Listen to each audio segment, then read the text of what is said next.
আমি খুব ছোট ছোট জিনিসে খুব হ্যাপি হয়ে যায়, আমাকে ইমপ্রেস করা খুব সহজ। জীবনে কি পেলাম না পেলাম এগুলো নিয়ে তেমনটা ভাবি না, আল্লাহ যতটুকু রাখবে আমার কপালে এমনিতে আমি দিন শেষে সেটা পেয়ে যাব। জীবনের চাহিদা যত কম রাখবেন দিন শেষে অনেক ভালো থাকবেন। তো আসসালামু আলাইকুম এভরিওয়ান, আজকে সারাদিন কেমন গেল, কি কি করলাম সব থাকতেছে এই ভিডিওতে।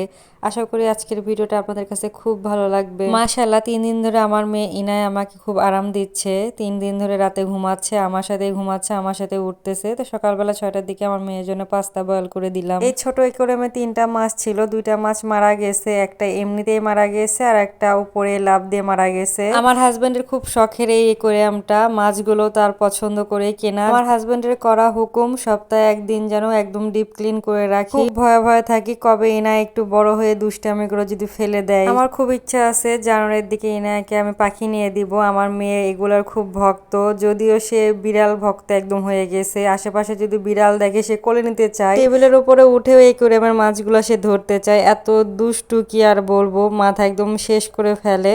তো যাই হোক, পুরো বাসাটা আমি ক্লিন করব এখন। সকালবেলা উঠে এই কাজটা আমার প্রত্যেকদিন আগে করতে হয়, বাট আমার কাছে খুব ফেভারিট পার্ট এটা আমার লাইফের। আমার সব কিছু পরিষ্কার পরিচ্ছন্ন থাকলে মনে আলাদা রকম একটা শান্তি কাজ করে।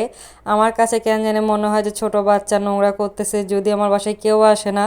বাট আমার কথা হলো চোখের শান্তি আসল। আমার চোখের সামনে যদি নোংরা থাকে ওটা আমি একদমই নিতে পারি না। আমার হাজবেন্ড আমাকে অলওয়েজ বলে বাচ্চা অনেক জ্বালা, একটু হলেও রেস্ট করো। বাট আমার কাছে কেন জানে মনে হয় এই বাসাটা ক্লিন না রাখলে আমি একদম শান্তি পাই না। হাজার কষ্ট হলো আমি প্রত্যেকদিন 2-3 বার করে বাসা আমি ক্লিন করি, পরিষ্কার পরিচ্ছন্ন রাখার চেষ্টা করি সব সময়। যদি আমার বাসায় ছোট একটা বাচ্চা আছে তারপরেও আমার করতে ভালোই লাগে। যাই হোক, পুরা বাসা আমার ক্লিন করা হয়ে গেল।